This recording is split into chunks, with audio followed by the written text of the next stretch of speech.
Assalamualaikum warahmatullahi wabarakatuh. Kembali lagi dengan saya Andit. Di video kali ini saya ingin menjelaskan perbedaan saya pada saat saya sebelum terkena anxiety dan pada saat saya sesudah terkena anxiety, ya. Jadi saya akan mencoba menjelaskan dan saya mencoba mencontohkan diri saya sendiri. Ya, baik, akan saya jelaskan. Yang pertama itu dari hal sensasi, ya. Dari hal sensasi pada saat saya sebelum terkena anxiety dan sesudah terkena anxiety, ya. Jadi gini teman-teman, pada saat saya sebelum terkena anxiety, saya merasakan sensasi. Merasakan.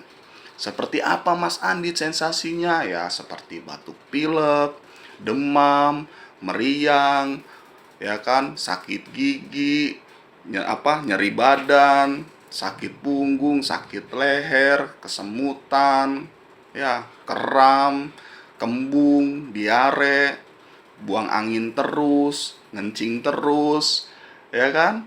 Banyak, pokoknya banyak. Kita merasakan banyak. Seperti habis dari jongkok kita berdiri langsung kayak mau jatuh, langsung kayak pusing karena darah rendah, kunang-kunang, ya banyak.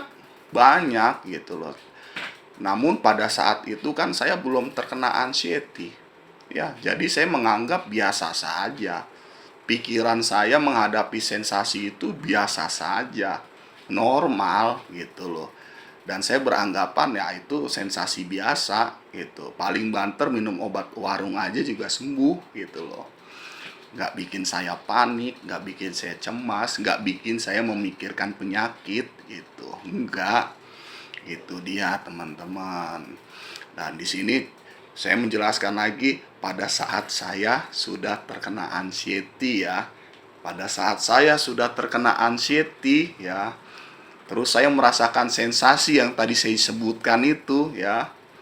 Seperti batuk pilek, nyeri punggung, sakit leher, pusing, demam, diare, kembung, buang angin terus, ngencing terus, sakit gigi, ya, masuk angin. Nah, itu pasti semua itu kalau kita rasakan pada saat kita sudah anxiety, ya, itu pasti panik. Pasti panik, pasti takut, pasti cemas, pasti memikirkan sensasi. Ya, itu dia teman-teman. Bedanya di situ. Ya, perbedaannya pada saat kita sebelum terkena anxiety dan sesudah anxiety, cara sikap kita seperti apa, itu dia. Ya, menderita sekali ya kita ya. Anxiety itu luar biasa ya, bisa merubah segalanya ya. Itu dia teman-teman ya.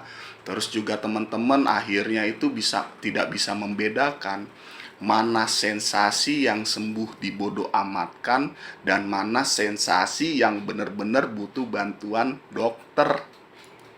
Itu ya. Ingat nggak teman-teman waktu teman-teman sehat dulu, ya, teman-teman tahu kok sensasi ini tuh harus ke dokter apa enggak. Ya, teman-teman tahu kok sensasi ini dipakai buat istirahat di rumah aja hilang. Teman-teman tahu kok, oh sensasi ini tuh harus kita ke dokter. Tahu, gitu loh. Tapi pada saat kita sudah terkena anxiety, kita tidak bisa membedakannya. Itu dia. Makanya mungkin teman-teman ada yang menanyakan, Mas Andit kalau merasakan sensasi apa iya Mas Andit membodoh amatkan juga? Ya itu kembali lagi. Saya bisa membedakan mana sensasi yang harus saya bodoh amatkan saja sembuh dan mana sensasi yang memang harus butuh bantuan dokter. Ya, saya contohkan kan kalau sudah masalah sensasi yang bodoh amat kan sudah saya jelaskan. Nah, di sini saya coba akan menjelaskan sensasi yang harus butuh bantuan dokter ya. Misalnya saya sakit ya. Gitu. Pada saat saya sebelum terkena anxiety ya, saya sakit, ya badan saya menderita, badan saya sakit, badan saya nggak enak, tapi pikiran saya normal. Ya, walaupun badan saya nggak enak, badan udah lemes, pusing ya, kepala rasanya kayak di kaki, tapi pikiran saya normal. Nggak ada saya mikir cemas, mikir takut, mikir penyakit, mikir mati, nggak ada. Ya saya berangkat ke dokter, ya. Akhirnya sampai rumah sakit atau sampai klinik, ya, udah ketemu sama dokter, ya saya bercerita apa yang saya rasakan, keluhan saya apa aja saya katakan. Dan akhirnya sama dokter diperiksa, ya. Setelah diperiksa, dokter menjelaskan, ini loh Mas Andit sakit ini saya buatkan resep dokternya, ya, diminum setelah makan. Ini obat semua untuk 3 hari, ya. Semoga cepat sembuh, ya. Terima kasih dokter. Akhirnya saya pulang, ya kan. Akhirnya saya pulang, dan sampai rumah saya makan lah. Ya normal, nggak takut, nggak apa, nggak cemas. Ya makan, ya makan. Selesai makan, ya saya minum obat, gitu loh. Dan selesai minum obat, ya saya istirahat. Ya, istirahat di kamar, tarik selimut, ya kan, tidur. Kalau nggak bisa tidur, ya saya sambil main handphone atau nonton TV. Ya, nggak mikirin takut, nggak mikirin cemas, nggak mikirin sensasi, gitu loh. Dan akhirnya saya bisa sembuh, ya. Sebelum 3 hari saya bisa sembuh. Obat masih ada, masih sisa, tapi saya udah sembuh. Itulah luar biasanya obat, ya, bereaksi ya dengan maksimal, nggak ada hambatan, gitu loh. Nggak ada hambatan. Nah, sebenarnya kenapa orang anxiety kok nggak sembuh-sembuh, ya karena hambatannya kecemasannya sendiri, itu dia. Nah, terus perbedaan saya, sikap saya setelah terkena anxiety, ya, apabila saya merasakan sensasi, ya, sensasi yang sama seperti sebelum terkena anxiety, ya, saya berangkatlah ke dokter. Saya jelaskan sensasinya sama, ya kan. Terus sama dokter diperiksa, ya. Selesai diperiksa, dijelaskan sama dokter, ini loh Mas Andit sakit gini. Terus dikasih obatnya, ya. Sampai rumah itu saya, ya kan, maunya makannya sayur bening, ya kan. Terus obatnya diminum. Terus saya masuk kamar. Di dalam kamar itu saya ngelamunin penyakit, ya, saya mikirin penyakit, saya ngeluhin sensasi, ya, saya mikirnya takut mati. Itu dia bedanya di situ. Dan akhirnya obatnya sudah 3 hari masih belum sembuh, makin takut lagi, makin panik lagi, dan akhirnya berobat lagi, ya. Seperti itu terus, gitu loh. Seperti itu terus. Karena kenapa? Reaksi obatnya tidak bisa berjalan dengan maksimal karena kendala kecemasanmu. Itu dia. Makanya banyak penderita yang akhirnya tidak bisa membedakan mana sensasi yang harus dibodoh amatkan dan mana sensasi yang butuh bantuan dokter. Itu dia. Ya saya yakin lah teman-teman dulu waktu sehat dulu pasti bisa membedakan kan, mana sensasi yang sembuh dengan sendirinya dengan hal bodoh amat, dan mana sensasi yang harus butuh bantuan dokter. Ya, itu dia. Terus yang kedua dalam hal pikiran, ya. Dalam hal pikiran, sebelum saya terkena anxiety dan sesudah saya terkena anxiety.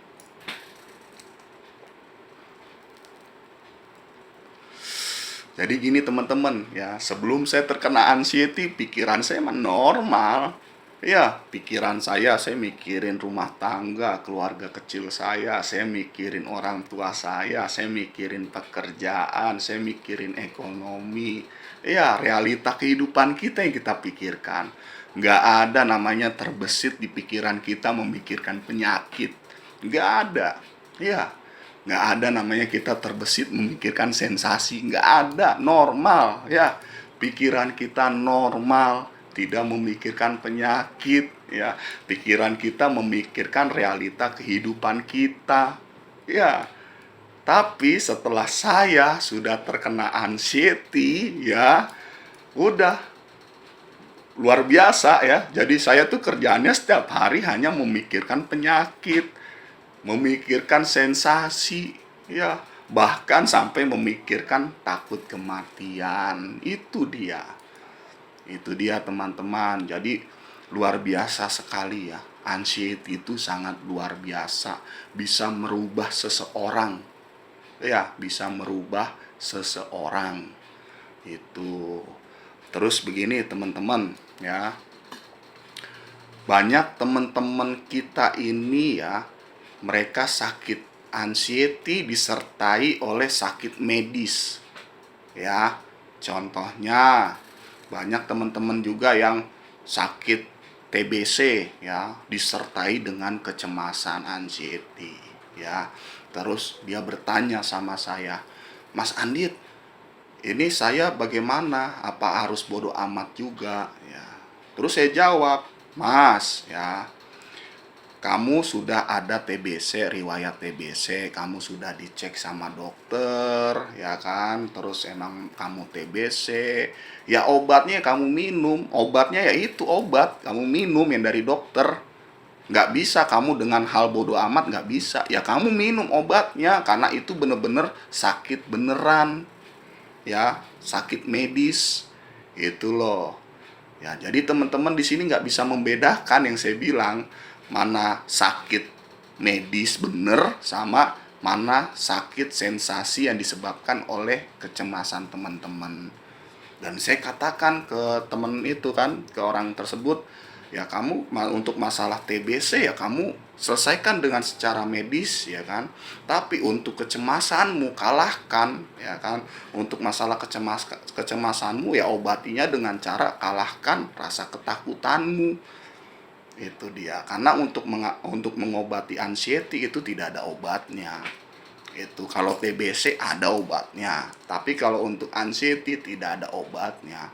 Obatnya adalah diri kita sendiri, ya. Kalahkan rasa cemasmu, kalahkan rasa takutmu, ya. Abaikan semua sensasi, ya. Jangan dipikirin, jangan cemas, bodoh amatkan. Itu untuk masalah anxiety.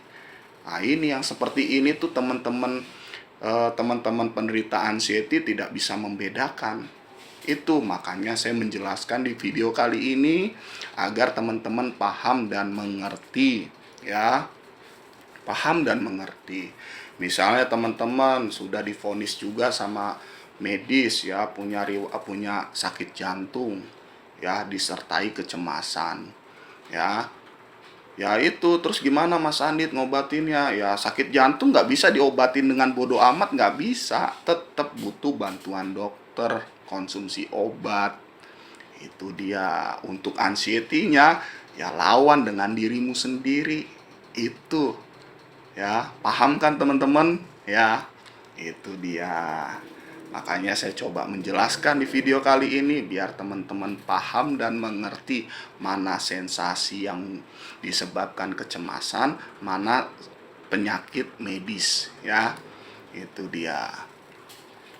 Baik, terus saya akan menjelaskan masalah 3P. 3P, pola pikir, pola hidup, pola makan. Sebelum saya terkena anxiety dan sesudah saya terkena anxiety. Ya. Jadi pada saat saya dulu sebelum terkena anxiety, ya, saya nggak mikir yang namanya 3P. Nggak kepikiran. Ya, saya menjalani hidup ya selayaknya dan senormalnya saja. Ya, untuk masalah pola pikir ya saya bilang pola pikir saya biasa gitu, normal gitu loh. Saya nggak mikirin penyakit, saya nggak mikirin mati, saya nggak mikirin sensasi, normal gitu loh. Terus masalah pola makan ya, waktu saya sebelum kena anxiety saya makan apa aja karena mindset pola pikir saya dulu jangan sampai perut kosong ya. Kalau perut kosong jadi sakit. Makanya dulu waktu saya sebelum kena anxiety untuk masalah pola makan, saya makan apa aja yang penting jangan sampai perut kosong. Itu dia. Terus masalah pola hidup ya. Pola hidup saya dulu sebelum terkena anxiety ya, pola hidup saya ya menjalani hidup sehari-hari ya senormalnya aja. Ada waktu olahraga, kalau nggak ada ya udah, ya kan. Waktunya begadang ya begadang, waktunya tidur cepet ya tidur cepet, ya. Jadi nggak terlalu ditargetkan gitu loh, ya. Itu dia. Tapi pada saat saya sudah terkena anxiety, ya, saya pernah menjalankan 3P. Ya, dan 3P saya ini saya anggap saya itu seperti orang yang tidak normal. Saya menjalani 3P-nya itu seperti orang yang tidak normal. Ya, contohnya dari pola pikir. Ya, pola pikir saya ini dulu waktu terkena anxiety itu mikir kerjanya, mikirin penyakit, ya, mikirin sensasi, mikirin kematian, mikirin penderitaan, ya, luar biasa sampai kita kena mental, ya. Kena mental apa yang tadinya kita orangnya happy, ya, orangnya seneng, ceria, kena penyakit ini setelah terkena anxiety, wah, kita langsung berubah karakter kita. Jadi kita jadi penakut, pemalu, minder, nggak percaya diri, nggak ada bahagia, nggak ada seneng, nggak ada ceria. Hidup rasanya hampa, hidup rasanya menderita. Ya, itu loh. Mau bangkit aja susahnya setengah mati. Ya, mengalahkan rasa takut aja kita tuh luar biasa. Itu. Terus masalah pola makan. Ya, setelah saya terkena anxiety, pola makan saya apa? Saya makan yang bening-bening, saya makan yang rebus-rebus. Ya, saya makan tanpa penyedap, tanpa perasa, ya kan? Bener-bener makanan sehat. Iya, bener-bener makanan sehat dengan tujuan bisa menyembuhkan lambung. Itu. Kalau kita dulu ya, waktu sebelum terkena anxiety, masalah pola makan ya, kalau kita sakit, mantang makanan, ya mantang aja, mantang biasa. Ditanya takut, enggak. Gitu, ya mantang. Tapi kalau ditanya takut, enggak, gitu loh. Pada saat sudah sembuh, dia makan ya normal lagi, nggak ada rasa takut. Tapi kalau kita yang sudah terkena anxiety, mantang makanan itu malah jadi takut kita terhadap makanan dan kita menjadi takut terhadap minuman. Iya, jadi luar biasa, jadi seperti orang nggak normal kita. Itu dia. Terus masalah pola hidup. Ya, pola hidup saya setelah saya terkena anxiety, wah luar biasa sekali. Pola hidup saya menganggap diri saya itu sakit. Ya, saya memperlakukan diri saya selayaknya orang sakit, nggak boleh capek. Ya, nggak boleh capek. Yang tadinya dulunya waktu saya sehat dulu, saya hobinya main bola, ya. Pola hidup saya olahraga, main bola. Tapi setelah saya terkena anxiety, pola hidup saya jadi penonton, ya. Jadi penonton. Karena kenapa? Diajak main bola sama temen aja saya takut. Ya, nanti saya takut pingsan, saya nggak boleh capek, saya ini kan sakit, nanti saya kumat, nanti saya kambuh. Ya, itulah mindset pola hidup yang salah. Itu pola pikir yang salah juga. Dan akhirnya yang biasanya dulu pola hidup saya olahraga, saya main bola, seneng-seneng sama temen, bahagia sama temen. Pada saat saya olahraga main bola, otak saya gimana caranya bisa mencetak gol, bermain indah. Ya, setelah saya terkena anxiety, ya, saya nggak berani main bola, saya jadi penonton sambil megangin balsem atau fresh care sambil ngoles-ngolesin di pinggir lapangan, ya enggak. Iya, sambil mikir, ya Allah, begini amat hidup gua ya. Ya Allah, sedih amat hidup gua ya. Ya Allah, menderita banget hidup gua ya. Itu dia karena memperlakukan dirinya seperti orang sakit, padahal dia tuh sehat. Itu dia. Ya, teman-teman, maaf saya bukannya ngejelekin atau menyinggung, enggak, realita kok. Nah, terus selanjutnya tolong teman-teman di sini untuk mendukung ya, untuk mendukung kesembuhan teman-teman ya, teman-teman anxiety ya, lebatkan hati, sifat, watak dan karakter. ya. Karena saya bilang hati, sifat, watak, dan karakter itu semua berkaitan dengan pikiran. Kalau sudah berkaitan dengan pikiran, itu akan berkaitan dengan asam lambung. Dan kalau sudah berkaitan dengan asam lambung, akan berkaitan dengan sensasi badan. Contohnya, misalnya teman-teman tipe orang yang pemarah, ya, tipe pemarah, gampang emosi, ya sudah jelas. Kalau kita marah, kita emosi, ya bawaannya hati itu kesel, dongkol, lari ke pikiran, ya lari ke pikiran, lari ke asam lambung lari ke sensasi. Ya, terus masalah hati ya kan, iri, dengki, timbulnya dongkol, ya kembali lagi larinya ke pikiran, larinya ke asam lambung, larinya ke sensasi. Makanya kita ya dikasih sama Allah penyakit anxiety itu sebenarnya memaksa kita ini sebagai umat untuk merubah dari hal yang kurang bagus menjadi yang lebih baik, lebih bagus. Itu dia. Itu dilatih, rubah sifat, rubah watak, rubah karakter jauh lebih baik lagi. Itu karena semua demi kesembuhan kita, anxiety kita, ya. Itu dia teman-teman. Terus teman-teman juga jangan terlalu banyak mengeluh. Kalau mau sembuh dari anxiety, jangan terlalu banyak mengeluh. Udah cukup mengeluhkan sensasi itu sudah, nggak usah harus dikeluh-keluhkan. Saya paham teman-teman merasakan sensasi itu, merasakan, ya sakitnya merasakan. Tapi sudah, kalau teman-teman cemaskan, selalu takutkan, selalu dipikirkan, itu akan mengundang asam lambung berlebih. Itu dia, kalau sudah asam lambung berlebih, yang tadinya sensasi cuma 1 atau 2, jadi nambah 3 atau 4. Ya, atau bisa yang tadinya harusnya sensasinya cepat hilang, malah jadi lama. Karena kenapa? Teman-teman pikirkan. Ayo dong, ingat nggak waktu teman-teman sebelum kena anxiety? Sensasi kan nggak teman-teman pikirin, nggak teman-teman takutkan. Iya, itu dia. Sebenarnya yang menghambat kesembuhan teman-teman adalah kecemasan teman-teman sendiri.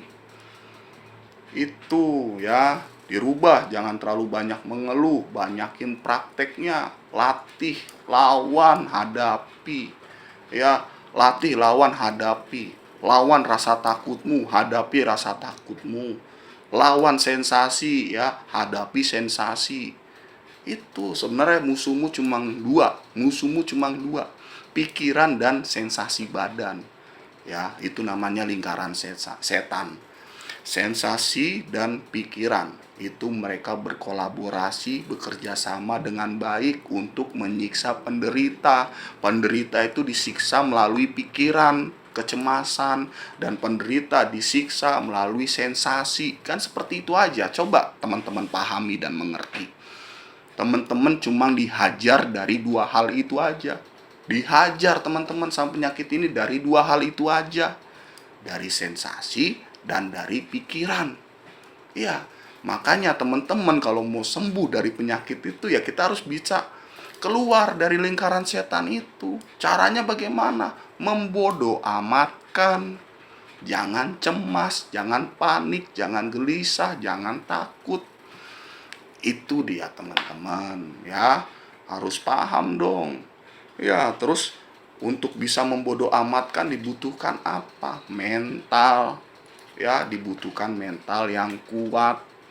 Ya, karena apa? Beratnya kenapa? Karena beratnya kita merasakan. Beda kalau halnya kita tidak merasakan. Di sini kita merasakan sensasinya, menderita sakitnya kita merasakan. Itu yang sulitnya di situ, teman-teman, mau sembuh dari penyakit ini. Ya, tapi bukan berarti kita nggak bisa sembuh. Bisa. Banyak yang sudah sembuh tuh banyak gitu loh. Ayo teman-teman yang belum sembuh, semangat. Ya, semangat dong gitu.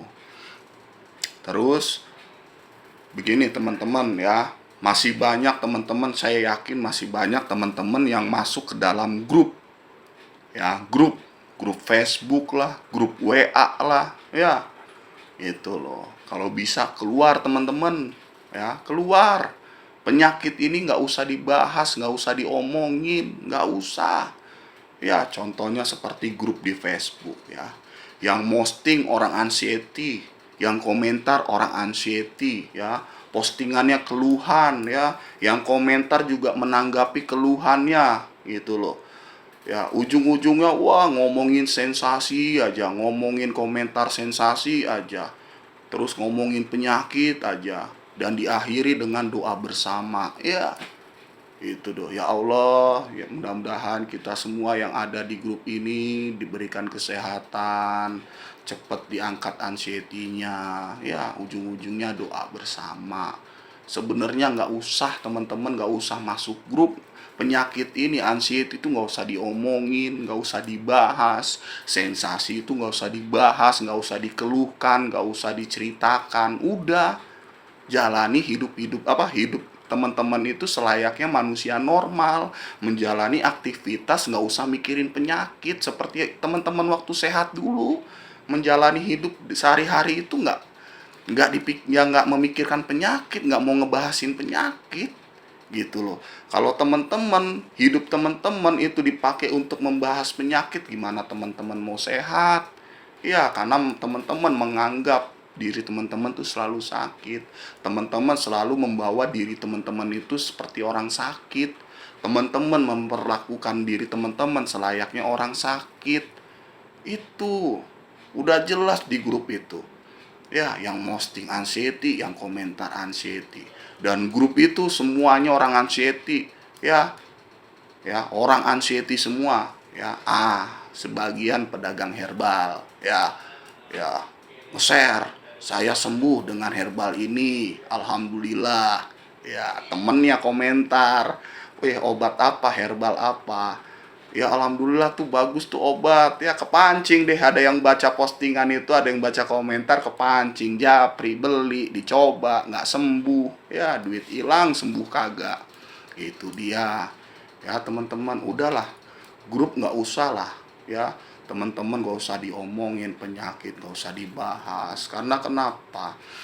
Pada saat teman-teman percaya nggak, anxiety itu bisa menular, bisa menular ya.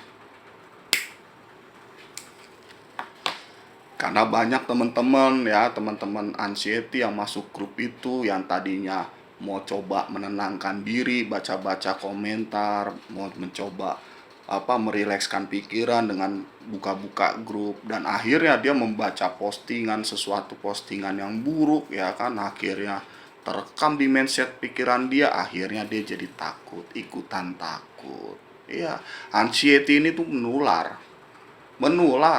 Dengan indera penglihatan kita bisa tertular, dengan indera pendengaran kita bisa tertular. Contohnya ya, kita melihat nih ya kan, waduh ini orang kenapa kok kayak orang bengek atau orang segala macem.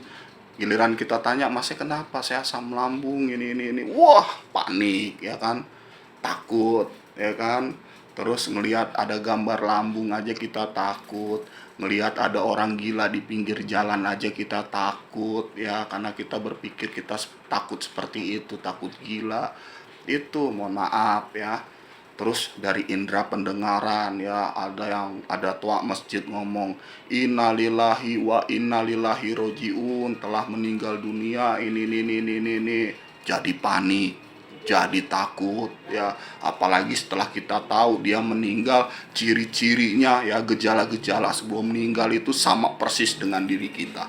Wah makin panik, makin takut. Itulah dari indera penglihatan dan indera pendengaran kita bisa tertular. Iya. Dan akhirnya kita memvonis diri kita sendiri, menyakiti diri kita sendiri, padahal tadinya kita tuh sehat. Dengan cara kita mendengar, dengan cara kita melihat, akhirnya kita tertular. Itulah jahatnya pikiran ya. Makanya sudah teman-teman, gak usah masuk grup lagi, udah keluar ya. Hidup kalian harus dilakukan kalian harus melakukan hidup teman-teman itu seperti normal seperti dulu lagi. Itu dia, kejar kebahagiaan teman-teman, semangat hidup lagi, percaya diri lagi. Ingat teman-teman, masih banyak orang-orang yang di sekitar kita yang harus kita bahagiakan. Yang masih punya orang tua, ayo banggakan orang tuamu, sayangi orang tuamu. Ya, ya yang punya anak, suami, istri, ayo gitu loh. Masih ada keluarga yang harus dibahagiakan, masih ada anak yang harus dipikirin masa depannya. Terus bagi teman-teman yang masih lajang ya, ya ingat teman-teman tuh pasti akan nanti ke depannya akan menikah ya, menjalin rumah tangga. Ya kalau teman-teman sakit gimana teman-teman mau nyari jodoh ya? Semangat dong ya, teman-teman. Intinya kuncinya semangat. Ya, itulah. Jadi teman-teman, saya di video kali ini saya ingin menjelaskan perbedaan sebelum kita terkena anxiety dan sesudah terkena anxiety.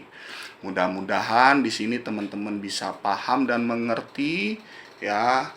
Dan mohon dimaafkan juga apabila di dalam video kali ini ada kata-kata saya yang menyinggung, yang tidak enak, ya mohon dibukakan pintu maafnya. Ya saya doakan mudah-mudahan makin hari teman-teman keadaan mentalnya, psikisnya jauh lebih membaik ya. Sementara cukup video dari saya. Wabillahi taufik walhidayah. Wassalamualaikum warahmatullahi wabarakatuh.